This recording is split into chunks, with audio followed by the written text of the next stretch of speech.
for two. Kickers are extra, I give them the boot. Ooh, going for two. Sit back, relax while I grab me a brew. Ooh, now I'm reclining while putting my time and I'm ready to go. My spine is aligning and much my lineups, my bank account grow. I am so rich, but knowledge is all that I'm leaving it with. Ooh, listen to this. Multiple options, how far can I get? Ooh, DFS Dynasty redraft tonight, I'm not finishing last. I'm finishing past any and all, I am looking to last. What else? This spot is popping and I am so locked in and only opening the door when it is opportunity knocking. And all of these spots keep on talking and talking. So what are we talking? What kind of alignment? And running it deep, even players forgotten or came from the bottom or hitting that top end. And this spot is popping, yeah, this spot is popping. And woo! This is the Armchair, yeah. Put up your arms, yeah. Sound the alarm, yeah, yeah, yeah. Woo! This is the Armchair, yeah. Put up your arms, yeah. Sound the alarm, yeah, yeah, yeah. Woo! What is going on, guys, and welcome to episode 253 of the Armchair Fantasy Show. I'm your host, of course, Jeff Lambert. You can follow me on Twitter at JeffLambert77. Of course, presented by the Going for Two Live Podcast Network. We're here every Wednesday night on Facebook Live, Twitter, YouTube, and Twitch, on all major podcast networks, and in the app, Going for Two app for iOS and Android. If you are on Twitter watching us, please go find us on YouTube. The Twitter comments are still not working for Restream, so if you want to talk to us, go find us on YouTube. Just search for Going for Two Live. Let me introduce my co-host, Mr. Ryan Searfoss. What's up, man? Hi, man. Excited to be here. Excited for John to be here and talk about some prospects after a crazy last couple days of football. Yeah, a lot of things happened that we got to talk about tonight. I was hoping it was going to be a quiet news week, but I couldn't get that. No, dude. I had to get through work somehow. Yeah. Our guest needs no introduction. He is a regular on our show. I think this is his fourth year in a row doing the March Madness thing with us, but he's been on multiple times other than that. Mr. John Lobb of footballdiehards.com and co-host of the Draft Seminar podcast. What's up, John?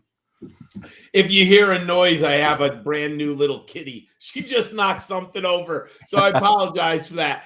But it's great. I'm my fourth year on this show. I love the month of March and April. It is draft season, and it's such a pleasure to be with you two gentlemen. I look forward to this tournament. I love it every year. Let's go. Let's do it. It's fun.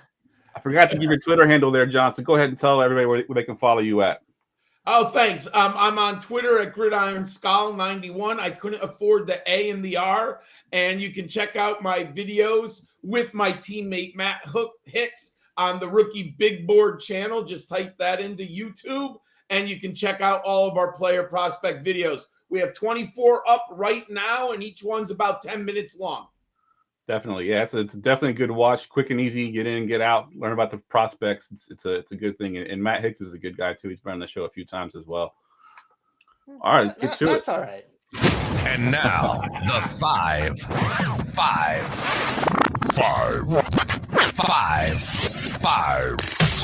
101s. So I don't know if we did this the last time you were here, John, because I think we had you on towards the end of the season. I'm not sure if we did the 5 101s or not. But No, he wasn't that. This is newer for him. Yeah, it's a new segment for him. So basically, I'm gonna give you a topic. You give me your 101 for that category. First one here is adult beverage. Oh, it's got to be an IPA. I'm now into New England IPAs. There's no question. I love the local breweries, and I've fallen for them. Hey, Nice. Sometimes you get a great one, and once in a while you get a miss, but that's part of being a beer drinker, I think, right? Taking the chance on a new beer, see what it tastes like. But Exactly. a hazy IPA, that's Nice. what I love right now. I love it. Yeah, I've said this on the show before, but I always go to Trader Joe's and they do blind bag beers where you can get a 6-pack in a brown bag and then you don't know what's in there until you get home. It's kind of a way to force yourself to try new beers. Yeah. So it's kind of cool. Oh, that'd be our Trader Joe's doesn't sell booze. I'm jealous. Oh, really? Yeah, neither Connecticut, they don't either. Yeah, ours has a whole beer No. and wine section. Oh, That'd be so fun. I want to play blind taste test on beers. There you go. All right, 101 vacation spot, John. It could be somewhere you've been to or somewhere you just want to go to. I do love the city of Baltimore. I'm an Orioles fan. I love the Inner Harbor. I love the Baltimore Orioles games I go to when I go there. My wife and I honeymooned in the Inner Harbor when we go there. I've probably been there 10 times in my life. I live about, 6 hours north in Connecticut. So it's a nice drive. And I really enjoy the Inner Harbor from probably May 1st till about September 1st. It's great down there. Nice. Yeah, definitely. Next time you go, hit me up because I'm about an hour away from there. We go there to go to the aquarium all the time. Oh, I love the aquarium in the Inner Harbor. It's great, man. Yep, it's awesome. And then we used to go to Power Plant Live, which is like the little area with all the bars and stuff are at. We used to go there a lot too. Yeah, it's an enjoyable evening. Yes, it is. All right, so this next one's kind of a new one. I saw this on some article that popped up on my Facebook feed, like the top 21 questions to ask a guest on a podcast. I kind of twisted it a little bit so it would fit with our 5 101s.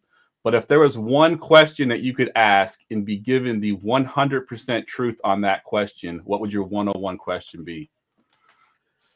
Ooh, it would have to be to Abraham Lincoln. And why did you publicly make it a war over states' rights instead of freeing the slaves? I kind of understand, but I would love to really know his deepest inner honest thoughts about the start of the Civil War and what was the cause of the war. Nice. I knew you would go history because I knew it. That's why I was like, this one's definitely for John. We're putting this one on there. Good stuff. All right. 101 fictional character you'd like to meet in real life. Oh, Daredevil.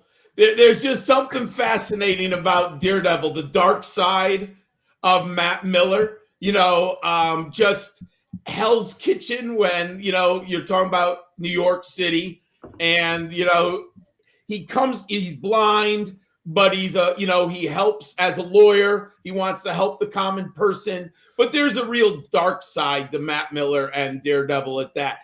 Sometimes he's even darker than Batman, and we all know how dark Batman can be. But I am fascinated by Daredevil, especially in that, that dark red costume at night. I think he's underrated. We all love Batman, but Daredevil, it's a close second. I love Daredevil. I heard season 3's rumors it's coming. Oh my God, dude! Season 1 and 2 on Netflix were unbelievable. Yep. There's rumors season 3's happening. Oh, I hope so. I loved it, dude. Me too. All right, final one here, John. 101 superpower, if you can pick one for yourself. I want to be like Charles Xavier and read people's minds. Nice. I think that would be like, there are just sometimes when you're at work and someone's saying something, I just wish I could read, like, why are you thinking like that? Like, that's where you want us to go. Okay, is it really? Like, I just would love to do that. Nice. I'd be afraid of what I'd hear that I didn't want to hear.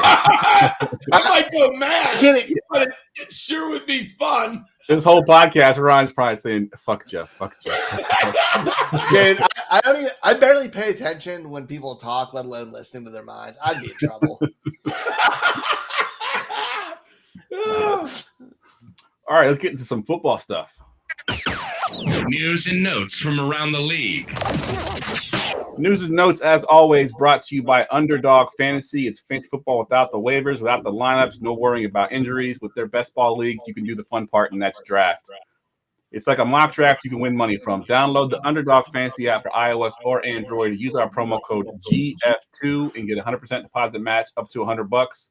For as low as $3, you can join one of our leagues or get one of the hundreds that are in the lobby. All you got to do is get the app, use the promo code GF2, and get a deposit match up to $100. All right, we mentioned it's a busy week of news. Usually this time of year it's a little bit slower, but we had a lot of things happen in the last few days. We'll kick off with the one that happened today, and that's the Carson Wentz trade. And I'll go to you first, Ryan. Give me your thoughts on this Carson Wentz trade to the Commanders. First of all, I'm happy they got something out of him, but they went from a first to a year the team underperformed to trading him away for 2/3. It feels like a bad deal on their end. Yeah. I don't think it's that much of a better move for Washington. And I just want Terry McLaurin to have a good receiver or a good quarterback. Yeah. And I just don't think Carson Wentz is that. And I don't know. Yeah, that was going to be my question. I'm not stoked on it. What are your thoughts on the ancillary pieces there with Terry McLaurin and then even with the running game with Gibson back there? You think Wentz helps that? I personally do. Wentz is an upgrade Ron Rivera's job's got to be on the line. He's got to do something with that team right now. And if you look and you don't want to reboot with the rookie quarterback, or you don't feel like a quarterback is worth the top 10 picks in the draft, I think Ron Rivera is saying, I've got to get this team to the playoffs. I'll take the chance with the veteran. And I think, wasn't he like 26 touchdowns and only like 4 interceptions last year? Like 27. Yeah, like his numbers were decent, and I get it. They choked at the end, so I understand. And I hear all this chatter right now coming out of the Colts locker room. But are they better with him? Yes. And if you're the coach, Ron Rivera, you got to get in the playoffs. So I understand why they did it. And yes, Antonio Gibson, Terry McLaurin should be better with Wentz. So, Ryan, I'm going to toss this back to you real quick and ask, do you think that they still draft a quarterback if there's one there at number 11 and then use him as a bridge quarterback? Not now, no, because, I mean, there's still a team with a lot of needs. And if they maybe they didn't fall in love with the quarterback in this class. And like you said, he's a good bridge quarterback or maybe more, but I don't think they do now, but we'll see. Yeah, you never know with Washington. I've heard local radio talking that they could potentially even trade back now to get some of the capital that they kind of gave up to get Carson Wentz, get a later Which first, would be great. Get second or third. And that's what I would do if I'm Washington. Get picks. Yeah, get picks, because the Steelers are going to want that pick. The Saints are going to want that pick if there's a quarterback on the board. Yep, agreed. Also, another big trade there in your neck of the woods, John. Well, I guess not your neck of the woods, your team, because it's kind of across country for you. But Russell Wilson to the Broncos, man. Talk about that. Well, I'm beyond excited. I think it's a win-win for both teams. I know everyone likes to say, Team A or Team B won. I look at this. The Broncos are made for the playoffs. You're never going to beat Patrick Mahomes and Justin Herbert with a defense and a low-scoring offense. You've got to put points on the board in that conference. And they didn't give away a huge chess piece. They kept their young stud receivers, including Tim Patrick. I like Albert Okwuegbunam as the tight end. They're going to upgrade. They feel like Fant was a luxury at this time. And if you're the Seahawks, you get to start over. I mean, they're obviously going in a different direction. So I think it's a win-win. And I do think he helps the Broncos in that division, and they should be able to score points much more efficiently than they did the last 2 years. Yeah, I agree. Brian, who do you think benefits more there, Sutton or Jerry Judy? Honestly, I could see them being pretty close like we've seen it. I'm copping out completely. But like pretty close like we've seen in Seattle, because we've seen that for how long with them. 2 wide receivers who kind of flip-flop. He's gone a little bit more towards the bigger wide receiver recently with DK, but we've also seen him pepper the slot with wide receivers in the past, like Doug Baldwin's and Golden Tate. Like, I think they'll both have nice jumps. I'm curious how the secondary pieces are going to go, whether it's going to be Tim Patrick, Albert O, how the running back's going to go in, if they're going to get enough volume, because it still has a good enough defense there. But those two, it's wheels up. Do you agree, John? You think it's pretty even between Sutton and Judy, or do you think one's got the advantage over the other? I think Judy's better. If you look at next-gen stats, and I might be off, but Judy led the NFL in average separation, and I think he was over 3 yards. Now, my eyeball view watching Broncos, Judy was always open. But and then when I saw the next-gen stats, I was like, no, he literally is always open. And Russell Wilson will get him the ball if he's got 3 yards of separation. So, and I do think Judy's better than Sutton, even though we haven't seen it yet. I do think Judy's the better route runner, better pass catcher. 2.45 yards of separation, first in the league.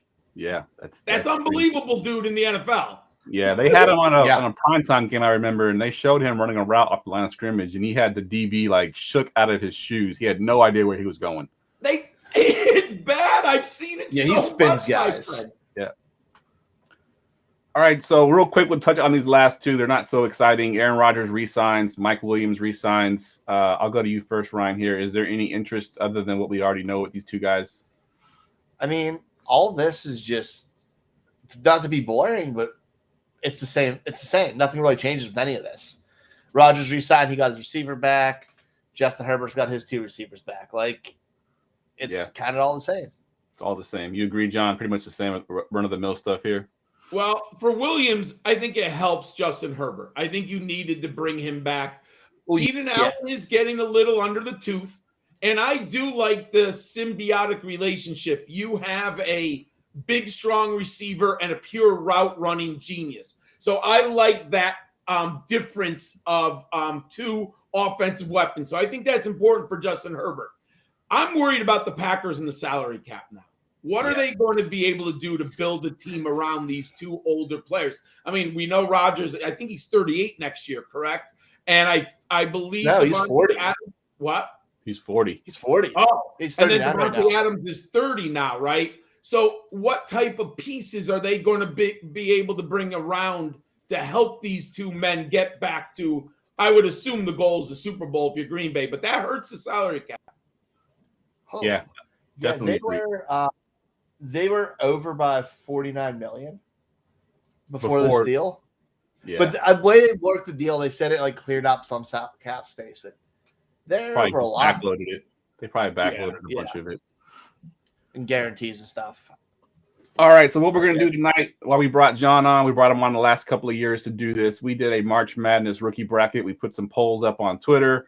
32 rookies to start. We're going to count them down all the way to the champion, the number 1 seed here. We'll kick it off here with the 8-1 matchups. And the first 8-1 matchup was, and we'll talk about just the losers. So we don't talk about the same guy over and over again. We'll just talk about the losers in each round. So this first round here was the 1 seed Treylon Burks versus the QB Desmond Ritter, the 8 seed. Of course, Treylon Burks takes this matchup 87-13. Let's talk about Ritter a little bit, John. Give me your thoughts on him as a QB and a prospect in the NFL and for fantasy for that matter. I like Ritter. He's my number 5 quarterback prospect in this draft. I'm a huge American Athletic Conference fan. I've seen a ton of Desmond Ritter. He's inaccurate. He's inconsistent. Great leader. Tremendous athlete. He is a steal in the second round of the draft.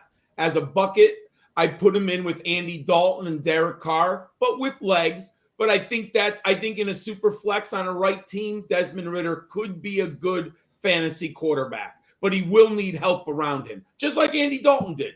Yeah. What about you, Ryan? What are your thoughts on Ritter? I'm not a Ritter person. A lot of what you said about the inconsistency, I agree with. He has great tools. Like, he has the arm strength. He's super athletic, but his ball placement's all over the place. Like, It's bad at Alec times. Pierce, Alec Pierce, we'll talk about later, made him look great because he's making these circus catches with that huge wingspan as his go-to. But, like, it's all over the place with the man. There's a lot that needs to clean up. Like, I think he needs to sit for some time and learn the NFL and be with the right coaching system and have some guys who get some huge target separation. I'm probably steering clear of him, but, I mean, if the price is right, probably still grab him. Yeah, what if a team takes him at the bottom of the first, just to say that happens? Does that change your idea of him at all? I mean, I'd move him up a little bit because they take him there. It's probably going to have some starting slot at some point, but I still don't love the prospect. Yeah, okay, fair enough. Let's move to another 8-1 matchup here. We got running back Breece Hall wins this matchup 82-18 over the 8 seed wide receiver Justin Ross. And Ross had some buzz a couple years ago, I remember. What's wrong? I went to the I thought we were going straight down. My bad. I was just going to do the left side and the right side. Sorry, I didn't mean to confuse you there, Ryan. I thought you were going to the 4-5 next. That's it. No, I'm going to do all the 8-1s and then we'll do the 2-7s. You know, okay. It's on the show sheet, but you know, you don't really read those. Man, I have the show sheet right. Oh, yeah, I'm just messing with you, man. All right, let's talk about Justin Roth, who loses this 82-18 here. Give me your thoughts on Justin Ross. We'll go to you this time first, Ryan. Dude, I want to be high on Justin Ross. Like, I love the size. I like the way he flashes as a freshman, but I'm worried about him. Like, his health. It was a broken vertebrae. Was that Spinal the injury? injury, yeah. Spinal injury. And I know he had erratic quarterback play, but I'm a little worried. I love the height, size, wingspan, all that's great, but I'm still a little worried about him in general. That's where I'm not. I'll take him as maybe a third-round dynasty flyer just off of that skill set, but I'm not super confident because that's something that may not go away. Yeah, and I think he kind of popped for me. Like, I think it was his rookie season, the championship game where he had that one-handed catch on the sideline. And I was like, whoa, who's this kid? You know, I was kind of like pegging him to be good when he came out, but you know, I've seen him slip down the board a little bit. John, give me your thoughts on Justin Ross. My 16th ranked wide receiver. I'm rooting for him. I was huge in Devy football on Justin Ross after his freshman year. He had 1,000 yards receiving, simply amazing. He dominated Notre Dame and Alabama in the playoffs when Trevor Lawrence won his national championship. The sky was the limit. To me, the final analysis is going to be on the draft capital. What does the NFL know that we don't about the medicals, and how early are they going to draft him? If he's a second rounder, chips are in the table. I'm all in. If he's a third rounder, I'm going to have to assess the franchise where he is. If he drops outside of day 2, that means we got lots of red flags with medicals that we don't have access to. But I do like him very much. You're right. Draft capital is a lot, and I'd love to have him at 16th too. Yeah, I mean that's about. You have to weigh the injury factor at this point. Yep, agreed. All right, let's go to the other 1-8 matchup. This one was Garrett Wilson versus Damian Pierce. Wilson wins this one handily, going 87-13. So give me your thoughts on Pierce, John. I like Pierce, the running back out of Florida. Now, when you pump him into a model and you're looking at production, it's not going to be very pretty. Then he went to the combine, 4.59 at 218. That's okay. Nothing spectacular. He's not an elite athlete, but he's a pass catcher, much better than people give him credit for. He's powerful. What do I got him listed at here? Let me double check. 5'10", 218. The NFL is going to like him more. I just don't see a huge ceiling, but let's see where he lands. He's going to have a job in the NFL. Yeah, so he's probably one of those guys that's a better NFL, running back than he is a fantasy running back. Yes. High quality backup. Yes, real good high quality backup. If the running back goes down, I'm starting him in fantasy as an RB2, but I don't think he's going to be anything other than that fill-in guy. I agree with you. And DFS, if he's minimum price and he's going to get 20 touches, you're like, I'll put him in. Throw him in. Yep, I love it. All right, the other 1-8 matchup here. These are two guys that, I know one guy that the 8 seed here. I know Ryan definitely likes. Running back Isaiah Spiller is the 1 seed. The 8 seed is running back James Cook. Of course, Spiller wins this matchup 89-11. Give me your thoughts on Cook, Ryan. I know you're a big fan of his. I love James Cook. I think he had an underrated combine. Like, he ran well, he moved well in that, and I think Georgia didn't fully unlock his potential until late. They showed a national championship where he's getting the ball in the passing game. They were using him. They're running him different ways, whether it be on sweeps or just out of the backfield. He's explosive. But what really makes him special to me is his receiving ability. They lined him up wide. They moved him all over the field, and he showed the ability to catch the ball from any position and looked smooth doing it. That gets you a role in the NFL. Like, I may be a little higher on him than I think a lot of people are, but I love the prospect. I really hate that he faced Isaiah Spiller in the first round of this. I'd like to see him make it farther. Yeah. It was a tough matchup. John, what are your thoughts on Cook? I'm at number 7. He benefited from other players falling like Kyren Williams and Tyler Algier. I moved them up in my rankings. 67 career receptions, 4.42. His brother's Dalvin. The NFL is going to appreciate that. I love his pass catching abilities. He's a top 2 pass catching backs in this draft. Real nice upside. Number 7, he's a value if you can get him in the second or third round. Nice. Yeah, that's one of the guys I've been targeting in all my mocks too, because Brian talked about him a lot on our show, and Ryan usually does pretty good at hitting on those guys. Just Jefferson comes to mind. That was one of them that he had me drafted in everywhere. So appreciate that. All right, let's go to the 2-7 matchup on the east side here. We're going to Drake London as the 2 seed going against QB Sam Howell. London takes the matchup 76-24. John, give me your thoughts on Sam Howell here. He's my number one quarterback. I know I'm very different than the masses. There are lots of people who have questions about him, and I understand the last year's film wasn't pretty, but I actually look at it as a positive. He overcame adversity. He changed his game. He showed competitive toughness, physicality. I'm huge on Sam Howell. I am hoping he ends up at Pittsburgh. I think that would be an ideal landing spot. I think he's ready-made to play at day one. 37 starts at the college level. You have to watch all 3 years of film. I'm all in on Sam Howell. Did you give where you have him ranked? I didn't hear if you said that or not. Oh, number one. You said one. He's my number one quarterback. Nice. Ryan, where do you have Sam Howell? Do you like him as much as John does? I have it too, but I like Howell a lot. I think he's safe. He's very safe. He's so safe. His worst case scenario for me is he's a 10-year starter in the NFL and maybe a little bit of a journeyman, but consistently produces. And if you have the right talent around him, he can win. Like the skill set's there. He has a good arm. He's athletic. He doesn't make stupid mistakes. I like a lot of what Howell does. Good stuff. And he was a young start. He started young, and he has all that production from when he was 19 years old. Good stuff. Like, there's a lot to like there. All right, the other 2-7 matchup here, wide receiver Jameson Williams versus running back Brian Robinson. Williams takes this matchup 84-16. John, give me your thoughts on Mr. Brian Robinson here. Consistent, reliable, high floor, low ceiling. NFL is going to like Brian Robinson more than production models in the Twitterverse. But 6'2", 225 from Alabama, not an elite athlete. But 4.53 is moving. He's trucking. Underrated pass catcher. Brian Robinson's a nice player. I mean, a third-round dynasty draft. I do believe that Brian Robinson will give him a chance at some point to be a lead back in the NFL. What he does with it, that's a debate for another day. But he will be given a chance because the NFL will like him. All right, fair enough. Ryan, what's your thoughts on Robinson? Yeah, he's a guy who I'm just slowly coming around on more and more.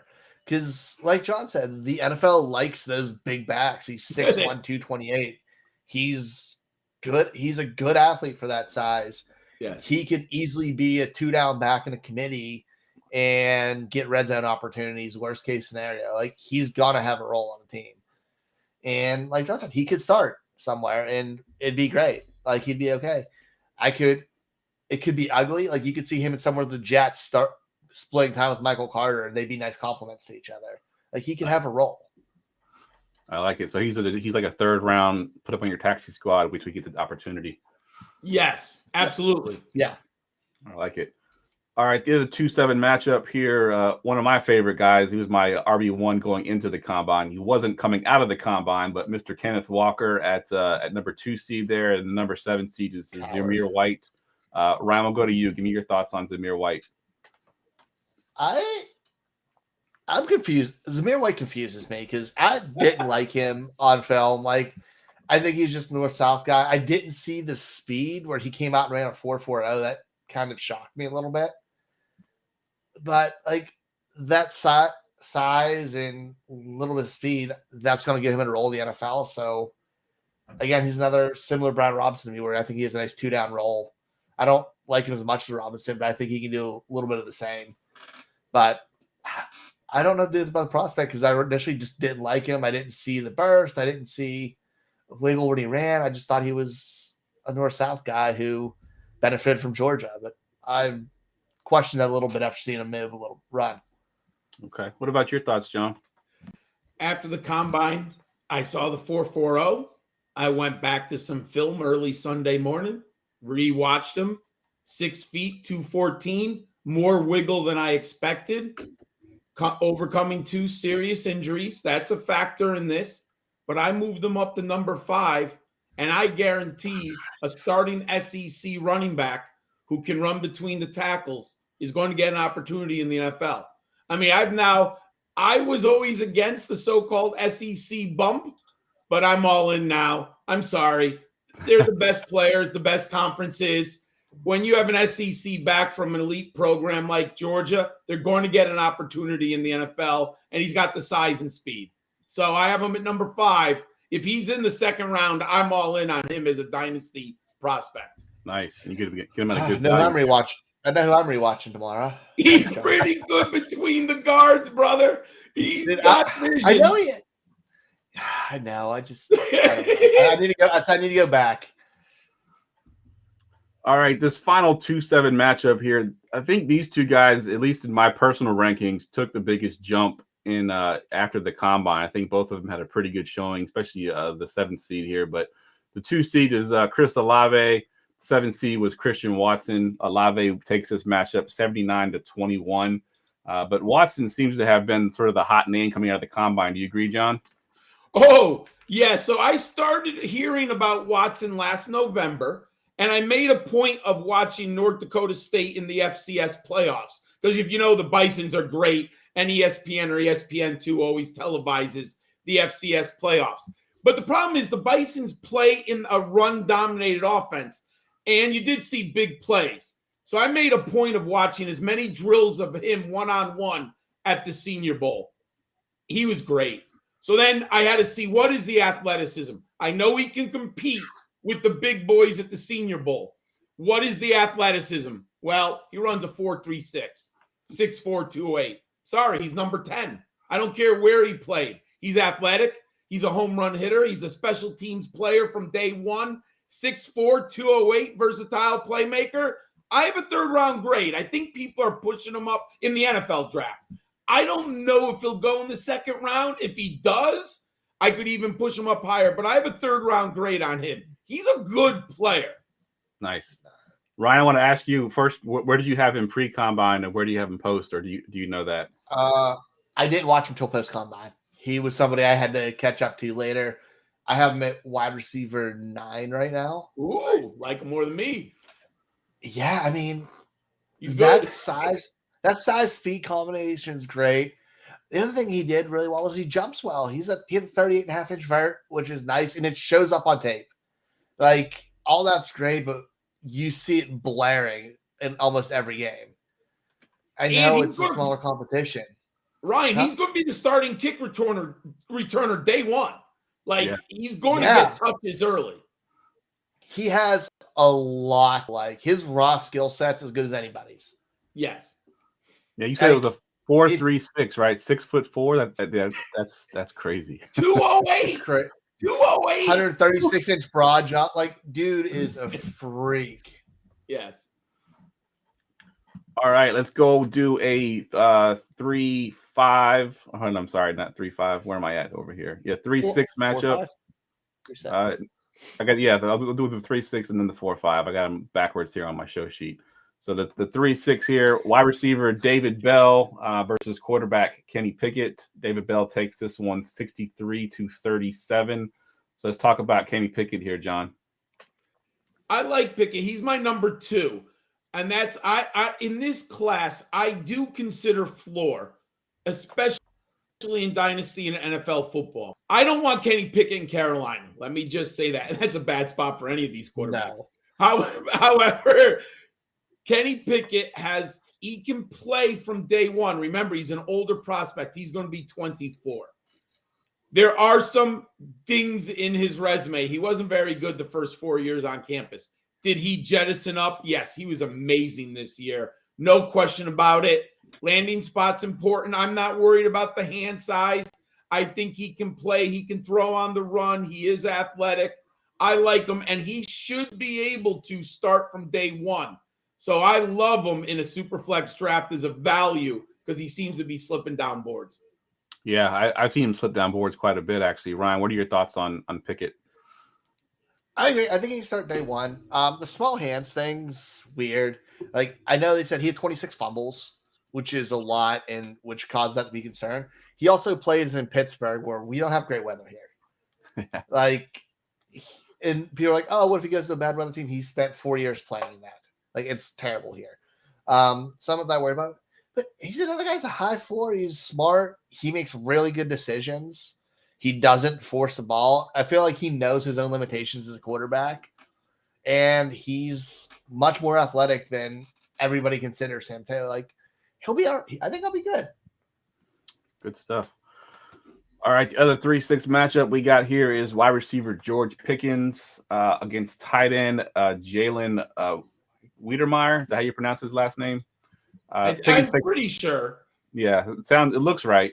Yes. Pickens takes the matchup 82-18. So we got our first tight end to talk about, John. Give me your thoughts on Wiedermeyer. I have him at number 2, but I'm studying Greg Dulcich of UCLA much more closer. He's a better athlete than I expected. We also don't have athletic scores on Wiedermeyer. So that's very important in this process. I loved him his first 2 years with the Aggies. He took a step backwards, in my opinion, this year on tape. However, the Aggies had a terrible quarterback situation. Their offense was not very creative. When you are 6'5", 255, there's a lot of athletic talent in this young man with a lot of strength. So I'm hoping he has a pro day where, at his pro day, we get to see his athleticism. Yeah. Does he have it or not? So he's number 2 right now, but let's see how he scores in these drills. All right. What about you, Ryan? Thoughts on Wiedermeyer? Yeah, I kind of can get on board with what you said about seeing how he scores athletically. The size is great. He's had some okay film. And I mean, tight end film's hard in general just because you don't see a lot of volume at that position in college. But there's a really good class for that position. So I'm kind of sitting and waiting just a little bit on him. But, all right, fair enough. Where do you have him ranked? Do you know offhand? Not off the top of my head yet. No, I haven't dug enough into my tight ends yet. It's one of the few things I've been a little slow on, like every single year, because yeah, tight ends aren't exciting. I don't love watching tight end. I'll be honest about it. Yeah, it's not the most exciting thing to watch, that's for sure. All right, the next 3-6 matchup probably wouldn't have been 3-6 if we had done this after the combine, but the 3 seed was Kyren Williams. He beat Jerome Ford 68-32. We'll talk about Jerome Ford here, but we'll get to Kyren Williams eventually in his combine and how it may have ruined his draft stock. But let's talk about Jerome Ford here first, Ryan. I really like Jerome Ford. I think he showed a lot of Cincinnati. I think he had really great vision running the ball. I really love how he hit his cutback lanes. I thought he showed really good catching ability. He was solid in short yardage. I think he's a good back. I think he has 3-down potential. And his nice size and speed. There's a lot I like about Ford. I have him as my RB5. I'm kind of all in on him as a prospect. Nice. So I was going to ask you, John. I think Ryan already kind of answered my question, but if this poll was done post combine, do you think Jerome Ford takes this matchup over Kyren Williams? Oh, without question. Yeah. I mean, cool. I right now have Jerome Ford at number 8. But I kind of hinted why. I'm going to give the SEC bump to these elite athletes, and he's in a group of 5 conference. I do like Jerome Ford. He ran a nice 4.46, not great, but not bad at 210 pounds. I agree with Ryan. He's a 3-down back, but I do think the NFL will like the SEC runners more, and they are more likely get on the field early. I do think they get these young stud athletes more involved. Now, obviously, injuries, maybe Jerome Ford lands somewhere where you get a break because of an injury. We can't control that. But I do like Ford, and yes, he now has surpassed Kyren Williams in my rankings. Yeah, Kyren Williams dropped pretty far in my rankings. Yeah, it's pretty bad. All right, the next 3-6 matchup, wide receiver Jahan Dotson versus number 6 seed Jalen Tolbert. Dotson takes this one 82-18. So let's talk about Tolbert a little bit, Ryan. I think Tolbert's a nice big body catch point wide receiver. I didn't expect him to test athletically as bad as he did. But there's still a good bit to like. I think he can serve as a number 2 wide receiver somewhere. I don't know if he'll ever be a high volume guy just because he doesn't really create a ton of separation and is a little bit raw when it comes to the route running portion of it. But I say he has strong hands. He can run with the ball in it, run off the catch a little bit. I like the skill set. I just wish he was a little bit more athletic. Fair enough. Yeah, I've been getting him a lot in the late third round in some of my mock drafts here. What's your thoughts, John, on Tolbert? I think in the third round of a mock dynasty draft, I think that's good value for Tolbert. Yeah. I agree with Ryan. I was disappointed. I was thinking there might be a little bit more athleticism there that was unlocked, because from a production standpoint, he had a 48% team aerial dominator, and he was 6'1", 194. So the size is there, the production there. However, I'm honest, he played in the Sun Belt Conference. He didn't play against NFL-level defensive backs, and he dominated them, which is, give him credit. I have a third-round grade. I like him, and I think in a dynasty draft, third round is a nice value, especially late, for a receiver who could be a big slot receiver like Tyler Boyd in the NFL. If he got with that franchise quarterback, like Tyler Boyd, and he has nice players around him, he might develop for you. Nice. Maybe he replaces Tyler Boyd in that offense because the agent. I feel like him and Watson are really good examples of doing really, really good in smaller conferences playing, and then one showed he was athletically elite and the other didn't. I think that kind of separates them. And I agree. It's a marker, and I think that's where things like the combine matters for guys who we don't see against that competition. Ryan, if this was 6 months ago, I had Tolbert over Watson, or even 4 months, but now the athleticism makes Watson the better prospect. Yeah, I like it. All right, let's do some of these 4-5s. These were much closer. Actually, we had sort of a mini upset in this first one here. The 4 seed was Rachaad White. Running back Rachaad White actually lost to the 5 seed tight end Trey McBride. I'm going to go to you first, John. Give me your thoughts on Rachaad White here. Okay, everyone who voted for Trey McBride, you better have been drunk. That's all I got, because there is no other excuse. You can't take a tight end from a group of 5 program and take them over an elite athlete at running back. I now have, after the combine, Rachaad White's my number 4 running back prospect. Yep, mine too. 6'4", 214, ran a 4.48. Remember, the Pac-12 played 4 games in 2020, and he's a JUCO. He's only played about 13 or 14 games at the major college level, and he has 51 receptions, 1,420 yards. I like Rachaad White a lot. When you said James Cook earlier was your second best pass catcher, is Rachaad White your top? Yeah, because that's my 1 or 2 pass catcher. Yeah, it's very close, but I think White's a little bit more explosive. But it's really close. But yeah, it would be White and Cook. Good stuff. So you like? I know you like White as well, Ryan. You've mentioned him a few times in our podcast. Yeah, I'm offended by this poll. This is terrible. I love Rachaad White. I'm with John. He's my running back 4, and I love running backs for elite receivers, and when they're athletic to boot and show they can run inside and outside, he's the whole package. He's not going to draft at a lot higher, I think, than people think. Yeah. I have a second round grade. I think he's going off late second round. I agree. Yeah. Yeah, pass catching ability is big in the NFL right now, so I would put that there as well. All right, the next 4-5 matchup wasn't that close. Quarterback Malik Willis beats wide receiver Wan'Dale Robinson 73-27. Let's talk about Robinson, because he's a guy that I've kind of seen all over the place. I've seen him high second, I've seen him low second, I've seen him kind of everywhere. Ryan, give me your thoughts on Mr. Robinson. Dude, I liked Wan'Dale Robinson. I think he has good speed. He's electric. And he was one of the most fun prospects to watch. But, oh, my God, is he small. Like, 5'8", 178. That's a little bit problematic in the NFL. It's a big man's sport. Like, it would be honest, like, I don't know how much he's going to be other than maybe a punter kick returner. Or maybe like a gadget guy. Fantasy-wise, I'm kind of out on him because I just don't see how he's going to give me fantasy production. Yeah, I love the player, and I said he's so fun to watch. Yeah, but I can't figure out how he'd be great for fantasy or good for fantasy. Do you agree with that sentiment, John? You think he's going to be sort of that gadget guy? Yeah, he fell in my rankings. I'm sorry, 5'8", 178. I'm not trying to be a sizist. I'm not trying to be, but the NFL is a game of size and speed. And I was down on Rondell Moore, and I think too many people looked at one great freshman season when they manufactured targets. And I went back because I love the film of Wan'Dale Robinson going from the Big Ten to dominating the SEC. I went back.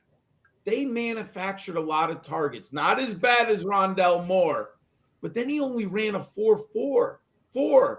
Like if that was surprising too. 178, you need a 4.29. Yeah. Like so where's the touches? He's a nice 5-touch player a game, right? And maybe punt returning and kick returning, but I'm out. I have him. He's an SEC, incredible production, but I have a 3rd-round grade on him now in the NFL draft. Yeah. Yeah, like I said, I've seen him kind of all over the place. Mostly people are excited to kind of see how he plays, and he looks exciting, on college tape. But yeah, that size, it's tough. You got to be like a supreme athlete, almost like Rondell Moore type. Yes. All right, the other 4-5 matchup here, also a little bit of a mini upset as far as the seeding goes. The 5 seed QB Matt Corral beats the 4 seed Sky Moore, 64-36. Let's talk about Sky Moore here, Ryan. I think this is another one that might have been when we did this poll.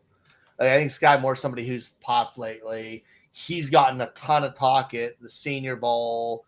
He got a lot of talk at the Combine. He's a great route runner. He's electric. He's electric. Ball in his hands. He wins all kinds of different ways.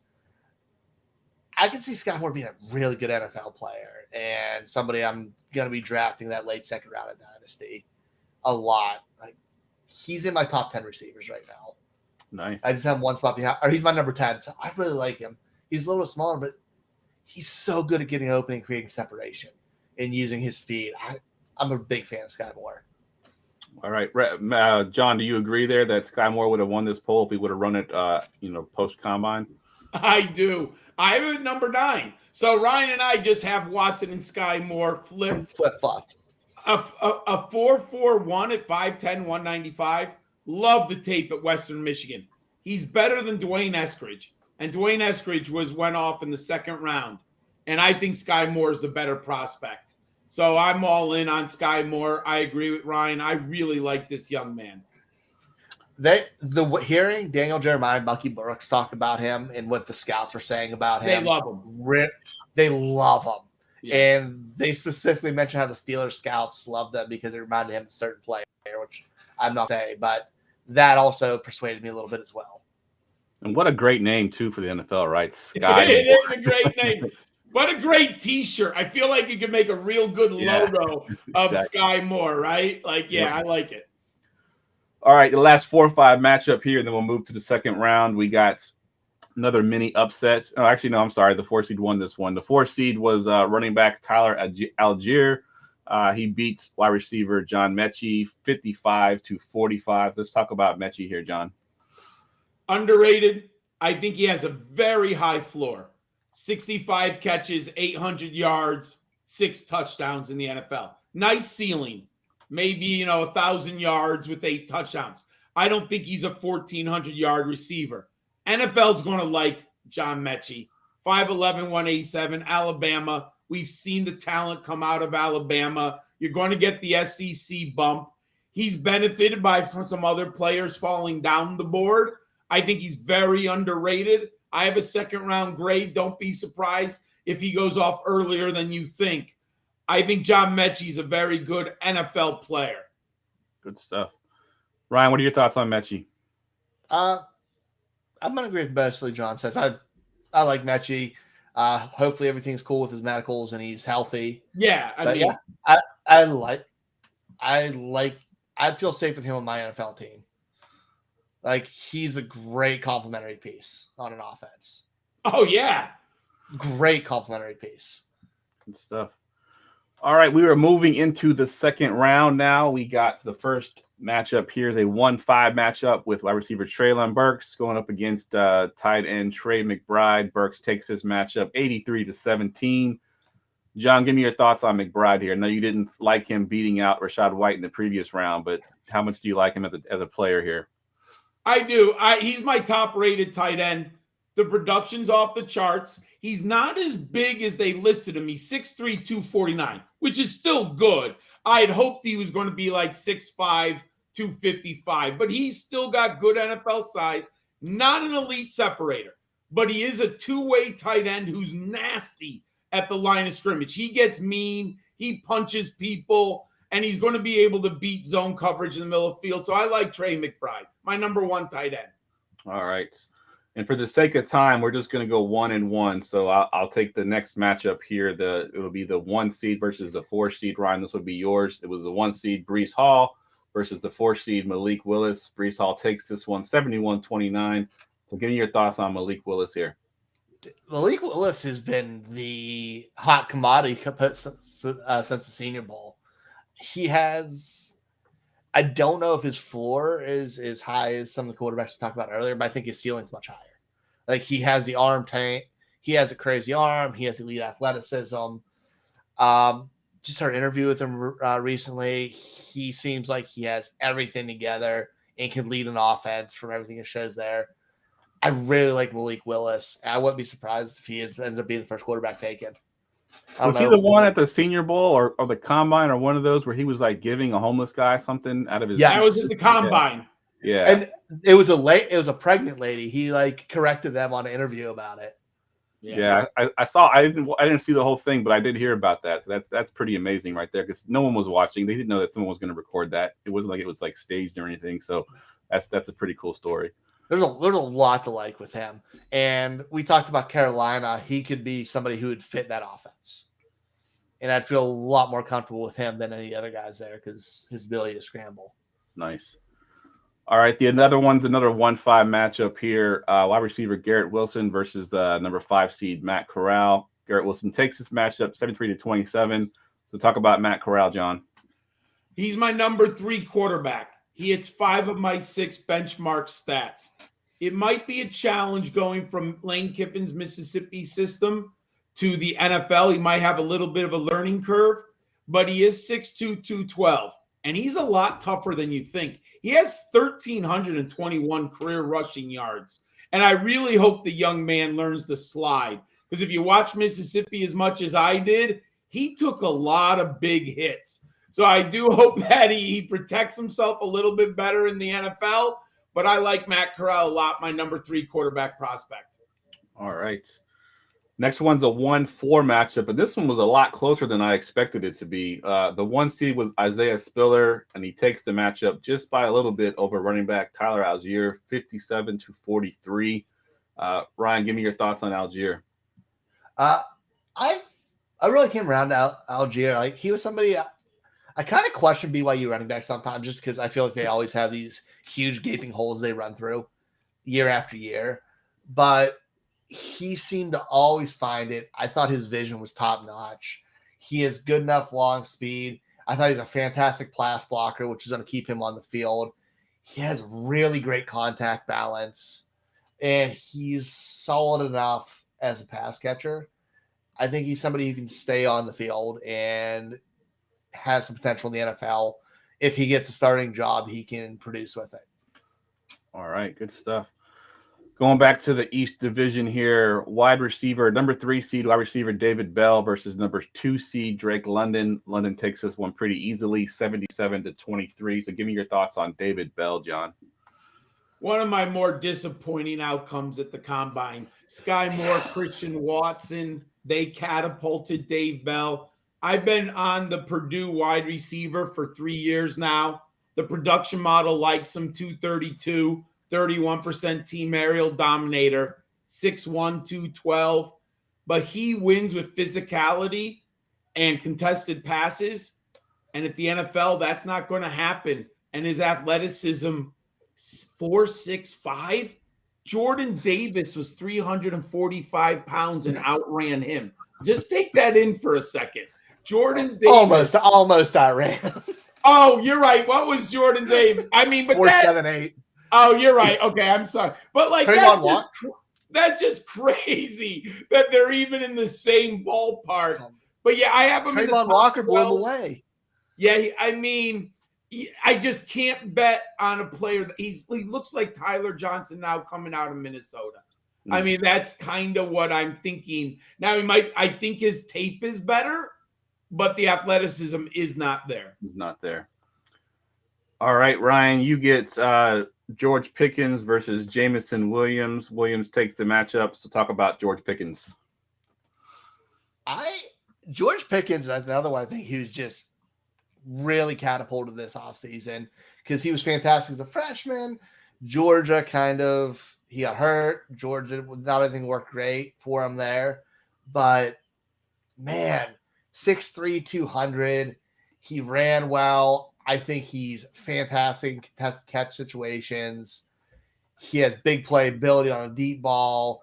He has strong hands, are a little bit inconsistent, but he tracks the ball well. He can run after the catch. I think he plays really tough. I think he's an outside wide receiver. He could be a wide receiver, wide receiver 2 for a team. I think he's an instant starter, and he has a lot of upside. There's a lot to like with Pickens. All right, good stuff. All right, going back to the west side here, we got the 3-2 matchup here. We've got Kyron Williams, the 3 seed, versus the number 2 seed, Kenneth Walker. So, John, you get to talk about Kyron Williams here and how much he hurt himself at the combine. I'm going to keep it simple. Slow and small is no way to get NFL draft capital. Absolutely loved him at Notre Dame. Picked up the blitz. He's a hard worker, good pass catcher, run between the tackles, short yardage, but he just doesn't have NFL athleticism. I mean, he's never going to be the lead back with that athletic skill set. He might be in a rotation. He might be your third back. But do I ever see him getting Austin Eckler workload? No way. No. I mean, I don't even know if he's Giovanni Bernard right now. Not with that athletic ability. I moved them all the way down. I have him at running back 15 now. I mean, you're just not going to be an NFL running back at that size and that speed. It's just, you're done.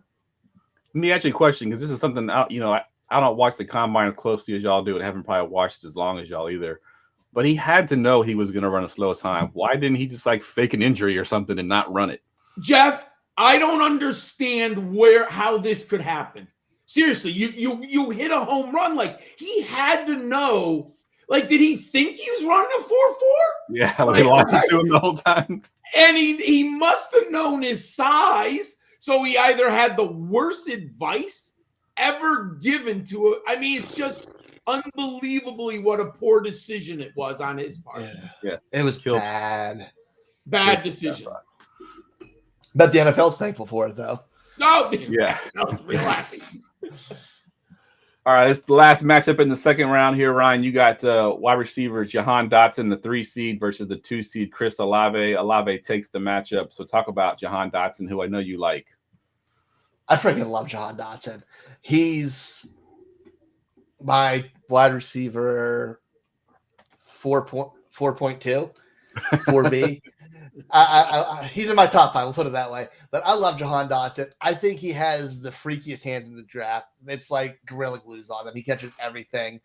He plays much bigger than he does. He goes after the ball well. He has good speed, great short area quickness. He puts people in a blender with his route running and separation. He tracks the ball well. He has a great – there's nothing I don't like about him. I think he's going to be a really good wide receiver at the next level. And I'm grabbing him in that back end of the first everywhere. Yeah, I was just going to ask you, in a one quarterback league, is he the back half of the first round? Yeah. And I've seen him drop to the mid-second round. Then he becomes a real value. Yep. That's ridiculous. Yeah. I said I'm higher. I'm really high on him, so I'll reach. So I just want to get my guys. So I don't care. But right. Man, I love his skill set, man. He's good. All right, back up to the East Division here. We've got wide receiver Treylon Burks going up against Drake London. I forgot to transpose the amounts here, but I'm sure Burks took this one pretty handily. So talk about Drake London a little bit here, John. I've been on Team Burks. Oh, sorry. I like London. I wonder about athletic ability. We didn't get to see some numbers. Is he hiding it? But hopefully we get the pro day. 6'4", 219. I like him because he's versatile. First 2 years at USC, he played in the slot, and he absolutely dominated opponents at 6'4", 219 because he had Michael Pittman and Amon-Ra St. Brown, who we now seen were very good wide receivers. This year, the Trojans moved him to the outside, and he was simply spectacular. Unbelievable. He had double-digit targets, I think, in every game except for one. And his catches were off the charts, and he only played 8 games. But I have him at number 4. I like him a lot, but I do worry about his ability to separate. He might need some help with the coaching. Put him in motion, put him in the slot, move him around a little bit. Give him an opportunity to gain some separation by the play design. All right, fair enough. All right, let's move down into the North Division. Ryan, this is you. Breece Hall versus Jameson Williams. Breece Hall takes this one. So talk about Jameson Williams. Jeff, you're just throwing all the guys I love at me right now, and I appreciate it. Normally you do the opposite. Yeah, normally I do. Jameson Williams tied for my top film game for any wide receiver. I mean, I think he's spectacular. I think he's an absurd route runner, great separation. He wins in contested catches. He has big playability. He roasts guys off the line of scrimmage. I think he has nice pacing when he runs his routes. I think he's the whole package. I think he's a wide receiver 1. It's that the torn ACL, as late as it happens, might delay a start. I think that makes him a fantasy value for even if you take him middle of the first round. I think he's value because I think he's that good. And could be the top. I think he could be the top receiver in this class. Was he your top receiver before the injury, you think? Was he your receiver 1? Yeah. Yeah. Yeah, absolutely. I still have him in the 1 spot. I don't know where to move him yet. I'm still just staring at him. Wait till draft capital. Fair enough. But even with that, he's still in my top 5, total grade, even with the injury. Nice. All right, back to the West. We got 2 of my favorite players going into the combine and even coming out of the combine. Garrett Wilson at the 1 seed, Kenneth Walker at the 2 seed. Of course, Garrett Wilson takes this one. So give me your thoughts on Mr. Kenneth Walker, John. I want to hear this because I really like Kenneth Walker. I absolutely love him. He's my number 2 running back now. I did not foresee a 4.38 in the 40. He had played at Wake Forest. Still don't understand how Dave Clawson didn't just give the backfield to him at Wake Forest, but that's a whole nother story. And then he ends up taking advantage of the transfer portal, goes to Michigan State, and boy, the film, the production, his last year for the Spartans was unbelievable. Came in at 5'9", 211, NFL size. I love that. Small, compact, athletic, well-built frame. Love his ability to run between the tackles. He can be explosive on the outside. And then he goes out and he hits a 4.38. I mean, I have a second-round grade. I don't think he'll be a first-round pick just because of the devaluation of the running back position, but absolutely love him, my friend. Are you worried about his receiving ability? Because he didn't do much of that in college. No, so I look at it this way. Leonard Fournette didn't do very much in college, and look at how well he's done. Jonathan Taylor didn't do a ton in college. Look at how well he's done. I don't see it as a red flag. Now, we don't see on film. He's not running wheel routes. He's not, doing advanced route but he can catch the football. He's at least Nick Chubb out of the backfield, so I'm fine with that. He's not Jordan Howard. No, he's not Jordan Howard, dude. He should have 30 to 40 catches, about 2 a game, Good stuff. All right, Ryan, you got Isaiah Spiller versus Chris Salave, the 1 and 2 seed. Spiller wins the matchup. So talk about Chris Salave here. My wide receiver 3. I love Chris Salave. He's electric. He's one of the best deep ball receivers in the draft. I think he's also a great route runner. He wins all over the field. I think you can move him around. He's gonna be good. I think he's gonna be a number 1 receiver, 1B for a team.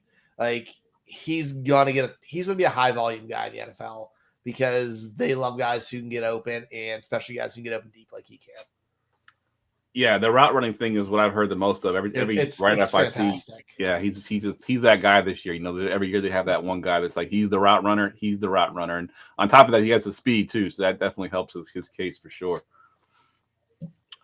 All right, we're up to the final 4. No surprise, all the 1 seeds advance. We got in the one side, we got Burks versus Hall, Garrett Wilson versus Spiller on the other side. So we'll talk about both the guys. We'll talk about together as a group here. But the first matchup was Tyler Burks versus Breece Hall. Brees Hall wins the matchup. So give me your thoughts on Burks, Ryan. I really like Burks. I mean, I didn't have him as my wide receiver one like a lot of people do, but he has great size. People overblew his 40 not being what they thought it was going to be, but at his size, that's perfectly fine. Like he can move. Huh? He's trucking.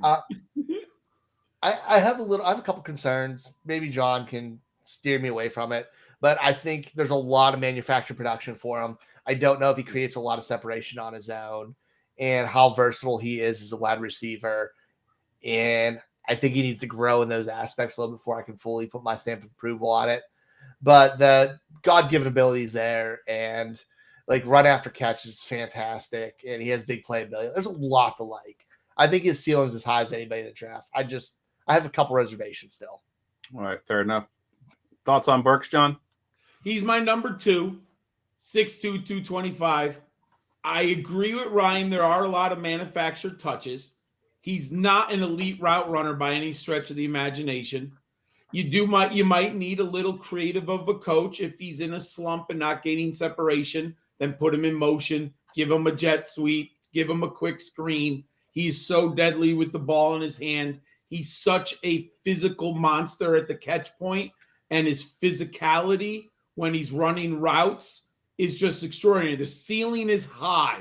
We are talking about a ceiling of 1,400 yards, double-digit touchdowns. That's what we're looking at. However, we have to be fair. There is a floor there. Ryan discussed, he doesn't get a lot of separation. If you just put him out at the X and you don't create and put him in motion, he could be stopped at times, with the great corners. So I do think we need a little bit of a creativity. Put him at the Z, put him in the backfield, get the ball in his hands. But the ceiling is so high, and he's SEC West. He's competed against the best. I don't usually like to say this, but watch the tape against Alabama, man. That is one of the best games that someone put on tape against the best defensive coach, one of the best secondaries in all of college football. That game was brilliant by Treylon Burks. Good stuff. All right, the other side here, we've got the number 1 seed Garrett Wilson versus the number 1 seed Isaiah Spiller. Garrett Wilson takes this matchup, and Ryan, I'm gonna go to you first on your thoughts on Isaiah Spiller. Oh, I love Isaiah Spiller. Like, he's probably still my RB1. I don't really care. Spicy. I'm not letting the combine change it for me. Like, he was a fantastic pass catcher. I think he's so versatile, and he has the size. Like, at 6'1", 225, he has the size to run between the tackles. He's good enough running outside. I think he's a creative runner. I thought he has great contact balance. He found his cutback lanes. Listen, I think he's an elite receiver. Like, I think he's top 3, right, with Rachaad White and James Cook in that ability. But I think he gives you a little bit more oomph as a runner than those guys, which separates him for me in the conversation.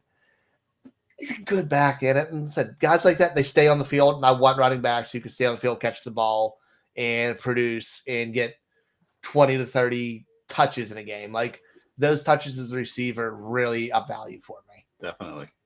John, what are your thoughts on Spiller? I do like him a lot. I have moved him below Breece Hall and Kenneth Walker. He started the summer. If this was August, he was at the top of my board. It was him and Breece Hall. So I have moved them down a little bit. I was a little disappointed in the film, but he was an early breakout star as a freshman at Texas A&M in the SEC. So I like him a lot. Let's see if he gets second-round draft capital. It'll be interesting if the NFL likes him or Rachaad White. I'm very fascinated who goes first off the board between those two young men. I like Spiller better because I think he's better between the tackles and the first 2 downs. But Rachaad White has that pass-catching upside.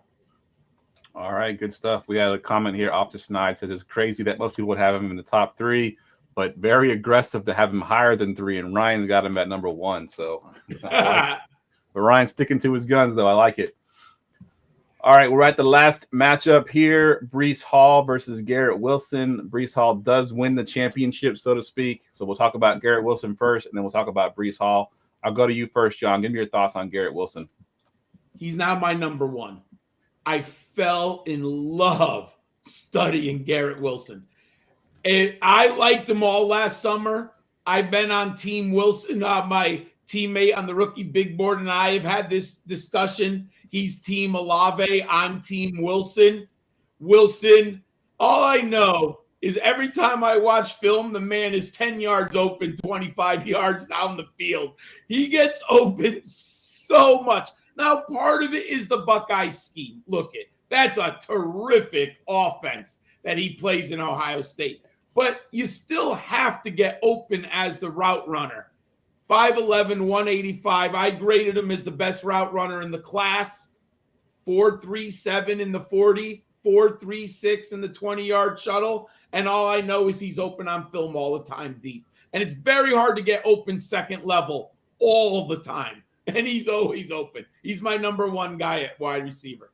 Yeah, it's funny because listening to some podcasts, listening to guys that are much smarter than me coming into the combine, they were hoping that he would run a 4.5, and he goes out and runs a 4.3 and 4.3 kind of blew it away. You know what, Jeff? When I saw the film, and you literally see him running away from safeties and defensive backs, right? So you're balancing scheme, you're balancing defensive quality, but then when he runs a 4.37, you're like, oh, no, he's just faster than everyone. Yeah, that's why he's wide open. Yep. Ryan, what are your thoughts on Wilson? Yeah, when I said Jameson Williams was tied for my highest film grade, it was with Garrett Wilson. And Garrett Wilson killed the call. He's so good. All the things John said about him as a route runner getting open, spot on. And you didn't even mention how good he is with the ball in his hands. Oh, yeah, you're right. Oh, my God. Him in the open field when the ball just destroys people. He's so fun to watch people one-on-one try to tackle him. I love Garrett Wilson. He'd be up there. I'd be considering my team build him be my top guy drafted in fantasy. He's freaking good, man. Like, there's nothing not to like. I have no fears. The ceiling's there. The floor's there. He's the whole package. Like, I have zero worries. I mentioned in one of my dynasty leagues that I'm in with Gerson. I don't know if he's still watching or not. He was watching. That I would probably take Garrett Wilson over the next guy we're going to talk about, Breece Hall. And he bashed me. Running backs always over the receiver. Gerson got so upset. I understand. I hear about it every day. Garrison got so upset over it. Yeah, he was definitely not happy. All right, let's talk about Breece Hall here, John. We'll go to you. Actually, I'm going to go to you first, Ryan, because you're going to got to poo-poo him a little bit. So I want you to poo-poo him, and then we'll go on a high note with John. So I'm not going to poo-poo him.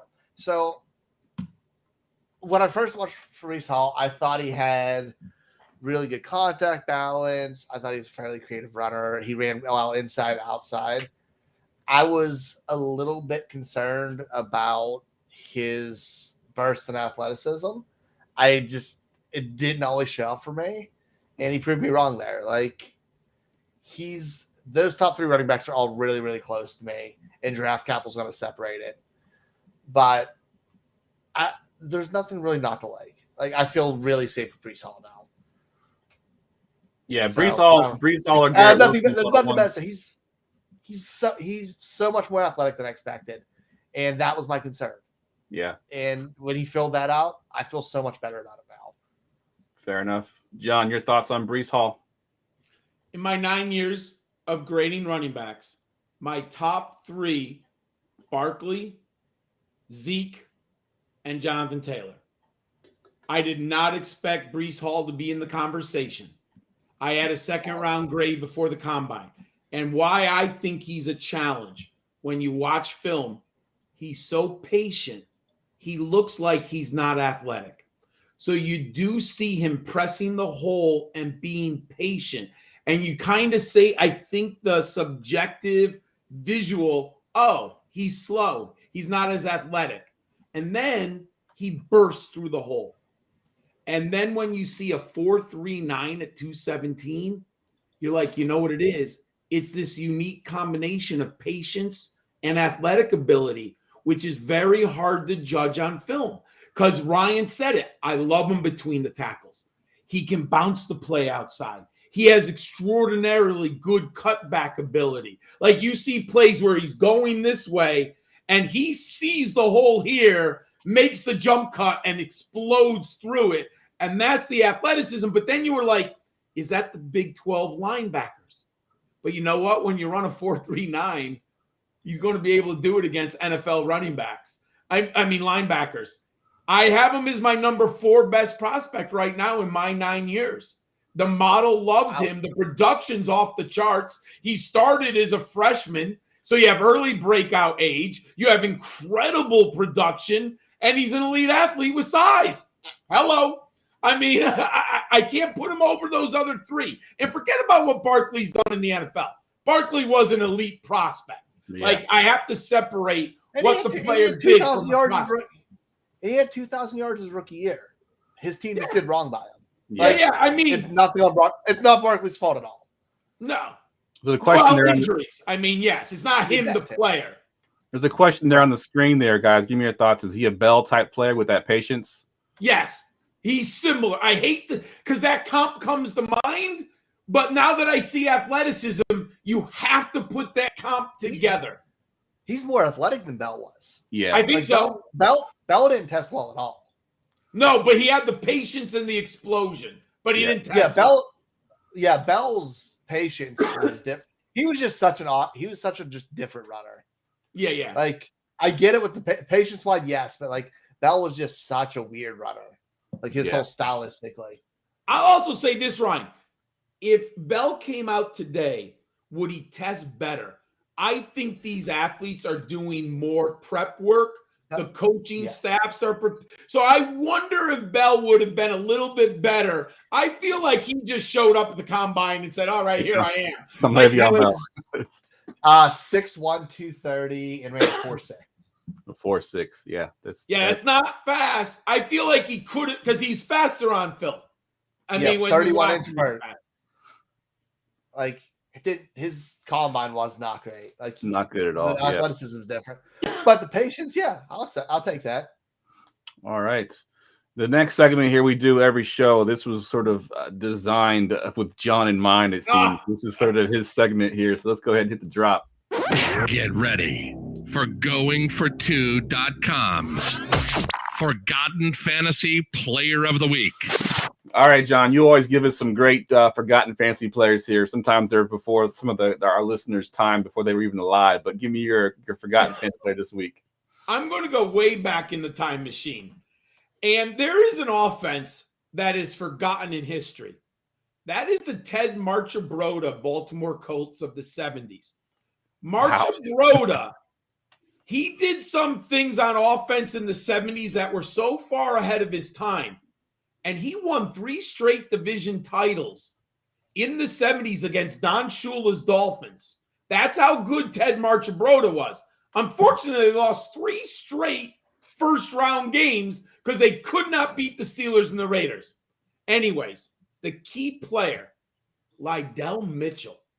If you ask your casual fan, they don't know how great, I mean, I'm talking off the charts great Lydell Mitchell was. 14-game seasons.